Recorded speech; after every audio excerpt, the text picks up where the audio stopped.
ನಮಸ್ಕಾರ ಸ್ನೇಹಿತರೆ, ನನ್ನ ಹೆಸರು ಸುನಿಲ್ ಕುಮಾರ್. ಬ್ಯಾಚುಲರ್ಸ್ ಅಡುಗೆಗೆ ಎಲ್ಲ ವೀಕ್ಷಕರಿಗೂ ಸ್ವಾಗತ. ಇವತ್ತು ನಾನು ಮೆದು ಈರುಳ್ಳಿ ವಡಾವನ್ನು ಹೇಗೆ ಮಾಡೋದು ಅಂತ ಹೇಳ್ಕೊಡ್ತೀನಿ, ಬನ್ನಿ ನೋಡೋಣ. ನಾನಿಲ್ಲಿ ಉದ್ದಿನ ಬೇಳೆನ 6 ರಿಂದ 8 ಅವರ್ ನೀರಲ್ಲಿ ನೆನೆ ಹಾಕೊಂಡಿದ್ದೆ. ಇವಾಗ ನೆನೆ ಹಾಕೊಂಡಿದ್ದಂತಹ ನೀರನ್ನೆಲ್ಲ ತೆಗೆದು ಈಗ ಹಾಗೆ ಎತ್ತಿಟ್ಕೊಂಡಿದ್ದೀನಿ. ಇದನ್ನ ಮಿಕ್ಸಿಗೆ ಹಾಕೊಳ್ತೀನಿ. ಇದಕ್ಕೆ ಮಿಕ್ಸಿಗೆ ಹಾಕೊಂಡು ಯಾವುದೇ ರೀತಿಯಾದಂತ ನೀರು ಹಾಕದೇನೆ ರುಬ್ಕೊಂಡ್ ಬರ್ಬೇಕಾಗುತ್ತೆ. ನೋಡಿ ಫ್ರೆಂಡ್ಸ್, ಮಿಕ್ಸಿಗೆ ಹಾಕೊಂಡಿದ್ದೀನಿ. ಯಾವುದೇ ರೀತಿಯಾಗಿ ಒಂದ್ ಸ್ವಲ್ಪನೂ ಕೂಡ ನೀರ್ ಹಾಕ್ದೇನೆ ರುಬ್ಕೊಂಡ್ ಬರ್ತೀನಿ.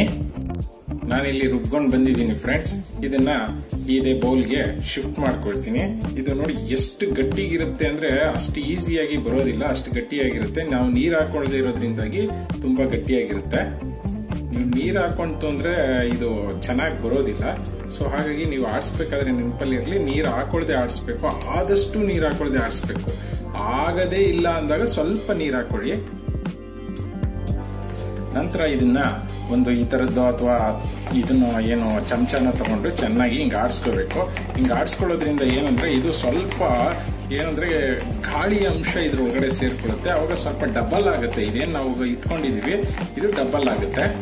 ಒಂದು 2 ರಿಂದ 3 ನಿಮಿಷ ಈ ತರ ಆಡಿಸ್ಕೋಬೇಕಾಗತ್ತೆ. ಫ್ರೆಂಡ್ಸ್, ಈಗ ರೆಡಿ ಇದೆ. ಇದನ್ನ ಚೆಕ್ ಮಾಡ್ಬೇಕು ಅಂದ್ರೆ ನೀವೇನಿಲ್ಲ ನೋಡಿ, ಒಂದು ಗ್ಲಾಸ್ ಅಲ್ಲಿ ನೀರು ತಗೊಂಡು ಸಣ್ಣ ಪ್ರಮಾಣದ ಒಂದು ಹಿಟ್ಟನ್ನ ಎತ್ಕೊಂಡು ಇದ್ರೊಳಗಡೆ ಬಿಟ್ರೆ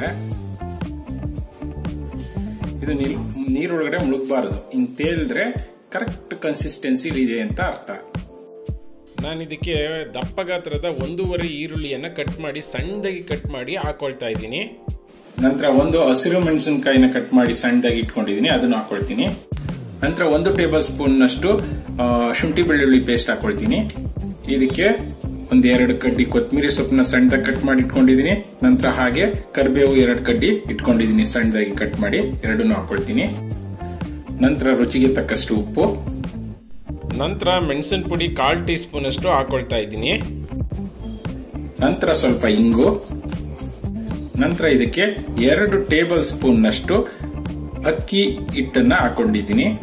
ನಂತರ ಇದಕ್ಕೆ ಸ್ವಲ್ಪ ತೆಂಗಿನಕಾಯಿನ ಕಟ್ ಮಾಡಿ ಹಾಕೊಂಡಿದ್ದೀನಿ. ಇದು ಆಪ್ಷನಲ್, ನಿಮ್ಗೆ ಬೇಕಂದ್ರೆ ಹಾಕೊಳ್ಳಿ, ನನಗೆ ಇಷ್ಟ ಆಗುತ್ತೆ ಸೊ ಹಾಕೊಂಡಿದ್ದೀನಿ. ಇದನ್ನ ಕ್ಲೀನ್ ಆಗಿ ಮಿಕ್ಸ್ ಮಾಡ್ಕೊಳ್ಳೋಣ. ಯಾವುದೇ ಕಾರಣಕ್ಕೂ ನೀರ್ ಹಾಕಕ್ ಹೋಗ್ಬೇಡಿ, ಇದೇನು ಗಟ್ಟಿ ಆಗ್ತಿದೆ ಅಂದ್ಬಿಟ್ಟು, ಯಾಕೆಂದ್ರೆ ಈರುಳ್ಳಿ ನೀರ್ ಬಿಟ್ಕೊಳ್ಳುತ್ತೆ. ಸೊ ಫ್ರೆಂಡ್ಸ್, ಇವಾಗ ರೆಡಿ ಇದೆ. ನಿಮ್ಗೆ ಬೇಕು ಅಂದ್ರೆ ಇದಕ್ಕೆ 1-2 ಟೀ ಸ್ಪೂನ್ ಅಷ್ಟು ಎಣ್ಣೆನ ಕೂಡ ಹಾಕೊಂಡು ನೀವು ಇದನ್ನ ಕಲ್ಸ್ಕೊಂಡ್ರೆ ಇನ್ನೂ ಕ್ರಂಚಿ ಆಗಿರುತ್ತೆ. ಸೊ ಇವಾಗ ಇದಕ್ಕೆ ಹೇಗೆ ಉಂಡೆಯನ್ನ ಮಾಡೋದು ಅಂತ ನಾವು ನೋಡ್ಕೊಳ್ಳೋಣ. ಮೊದಲನೇದಾಗಿ ನೋಡಿ, ಒಂದು ಕೈಗೆ ನೀರನ್ನ ಹೀಗೆ ಹಾಕೊಂಡು, ಯಾಕೆಂದ್ರೆ ಇಲ್ಲಾಂದ್ರೆ ಕೈಗೆ ಅಂಟ್ಕೊಳ್ಳುತ್ತೆ. ಸೊ ಹಾಗಾಗಿ ಕೈಗೆ ನೀವು ಎಷ್ಟು ದಪ್ಪ ಬೇಕು ನಿಮ್ಗೆ ಉಂಡೆ ಅಷ್ಟು ದಪ್ಪ ಎತ್ಕೊಳ್ಳಿ ಹಿಟ್ಟನ್ನ. ನೀರ್ ಹಾಕೋಬಿಟ್ರಂತೂ ಇದು ಒಂಚೂರು ತುಂಬಾ ತೆಳ್ಳೆ ಆಗ್ಬಿಡುತ್ತೆ.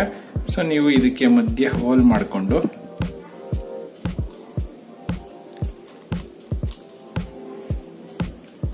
ಸೊ ಇದನ್ನ ಎಣ್ಣೆಗೆ ಹಾಕೋಬೇಕಾಗತ್ತೆ. ಹಾಕೊಳ್ಳೋದಿಕ್ ಮೊದ್ಲೇ ಎಣ್ಣೆ ಕಾದಿದ್ಯಾ ನೋಡ್ಬೇಕು. ಅದಕ್ಕೋಸ್ಕರ ಸ್ವಲ್ಪ ಒಂಚೂರು ಸ್ವಲ್ಪ ಎತ್ಕೊಂಡು ಎಣ್ಣೆ ಕಾದಿದ್ಯಾ ಅಂತ ನೋಡ್ಕೊಳ್ಳಿ.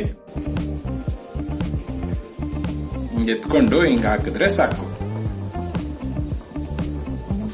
ಸೊ ಸ್ಟಾರ್ಟಿಂಗ್ ಅಲ್ಲಿ ಮಾಡ್ಬೇಕಾದ್ರೆ ಸೈಜು ಅಥವಾ ಶೇಪು ಅದೇ ತರ ಬರದೇ ಇರಬಹುದು, ಆದ್ರೆ ಅನಂತರ ಎಕ್ಸ್ಪೀರಿಯನ್ಸ್ ಆಗ್ತಾ ಇದ್ದಾಗೇನೆ ಬರುತ್ತೆ. ಸೊ ಒಂದ್ ಸೈಡ್ ಬೆಂದಾದ್ಮೇಲೆ ಇನ್ನೊಂದ್ ಸೈಡು ದಪ್ಪಾಕೊಳ್ಳಿ. ನೋಡಿ, ಇವಾಗ ನೋಡಿ ಕಲರ್ ಚೇಂಜ್ ಆಗ್ತಾ ಇದೆ. ಇವಾಗ ಒಂದೊಂದನ್ನೇ ಎತ್ಕೊಳ್ಳೋಣ.